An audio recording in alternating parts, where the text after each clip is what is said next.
భార్యాభర్తల మధ్య చిన్న చిన్న తగాదాలు సహజం. కానీ ఒక్కోసారి గిల్లి కజ్జాలే చినికి చినికి గాలివానగా మారి చాలా దూరం వెళ్తాయి.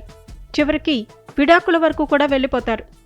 ఇటీవల ఇలాంటి కేసులు చాలా ఎక్కువైపోయాయి. కొందరు మాత్రం గొడవలు పెద్దవి చేసుకోవటం ఇష్టం లేక సర్దుకుపోతుంటారు.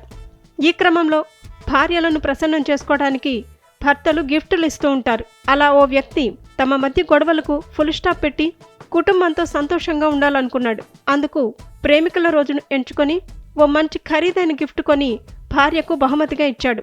కానీ ఆ గిఫ్ట్ ఆమెకు నచ్చలేదు. దాంతో అతను దాన్ని చెత్త కుప్పలో విసిరేశాడు.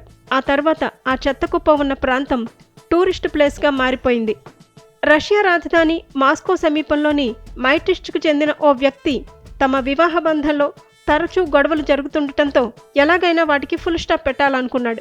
అదే విషయం భార్యతో మాట్లాడి సమస్యను సామరస్యంగా పరిష్కరించుకోవాలనుకున్నాడు. అందులో భాగంగా ప్రేమికుల రోజున తన భార్యకు గిఫ్ట్గా ఇద్దామని సుమారు 27 లక్షల ఖరీదైన SUV కారు కొనుగోలు చేశాడు. అయితే ఆ కారు ఇతను కొనడానికి ముందే ప్రమాదానికి గురైంది.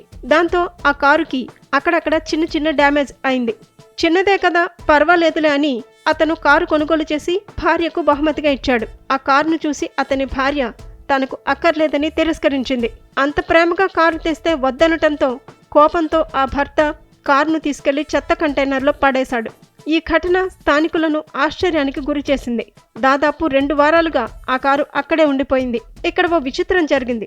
ఇల్లు కాలి ఒకడేడుస్తుంటే పక్కింటి వాడొచ్చి చలి కాచుకున్నట్టుగా చెత్త కంటైనర్లో ఉన్న కారును చూసి చాలా మంది అక్కడికి వచ్చి సెల్ఫీలు ఫోటోలు దిగుతూ ఎంజాయ్ చేశారు. దీంతో ఆ ప్లేస్ కాస్త టూరిస్ట్ స్పాట్గా మారిపోయింది.